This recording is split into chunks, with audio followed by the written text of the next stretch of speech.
Pace Ebene. Selamat jumpa kembali dalam channel Inspirasi Sabda bagi Keluarga, Komisi Keluarga Keuskupan Agung Medan. Hari ini, hari Rabu 15 November 2023, Inspirasi Sabda kita diambil dari Injil Lukas 17 ayat 11 sampai 19. Dalam perjalanannya ke Yerusalem, Yesus menyusur perbatasan Samaria dan Galilea. Ketika ia memasuki suatu desa, datanglah 10 orang kusta menemui dia.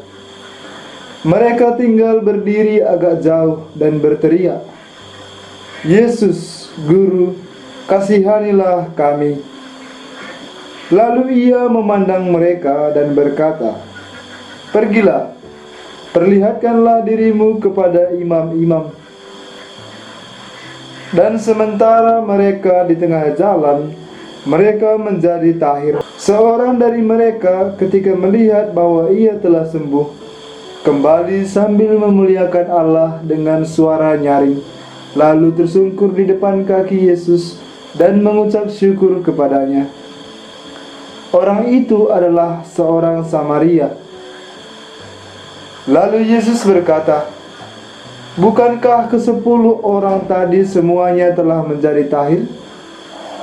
Di manakah yang 9 orang itu? Tidak adakah di antara mereka yang kembali untuk memuliakan Allah selain daripada orang asing ini?"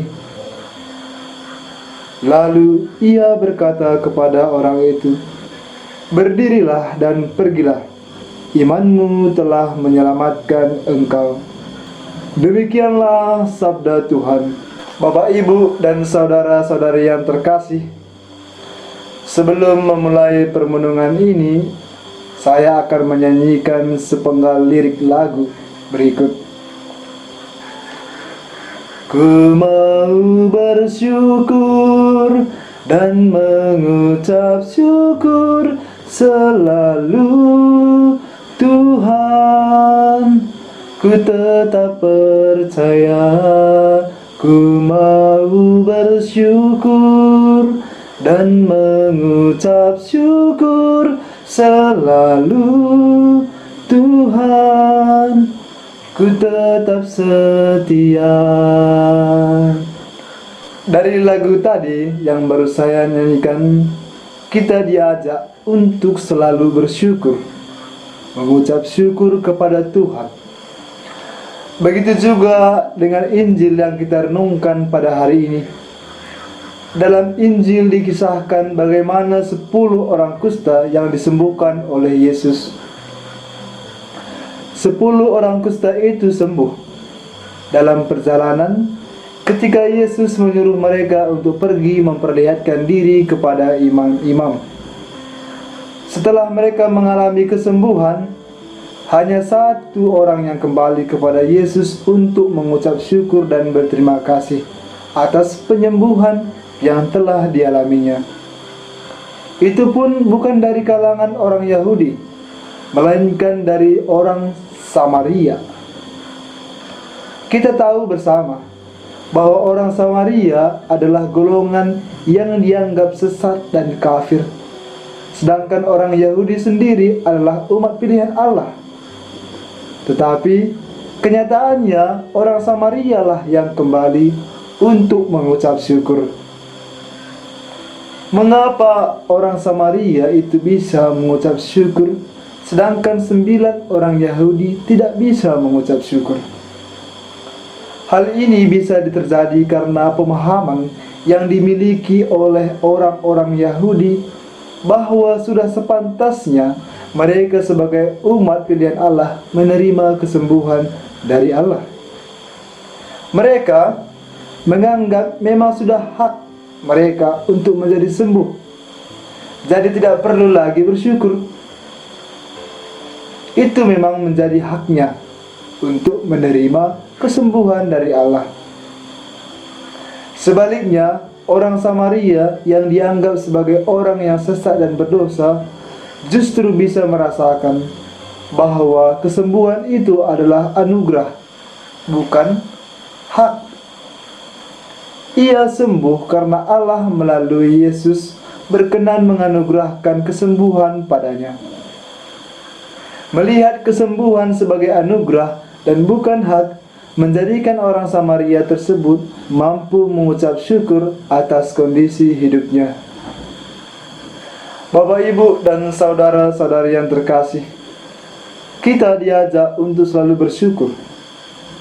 Mengucap terima kasih adalah bentuk paling sederhana yang bisa kita lakukan. Bisa kita terapkan dalam kehidupan kita sehari-hari dimanapun kita berada.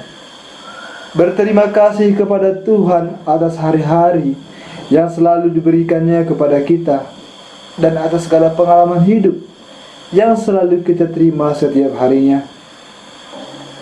Untuk mampu mengucapkan terima kasih dengan spontan, perlu pembiasaan dan pembudayaan.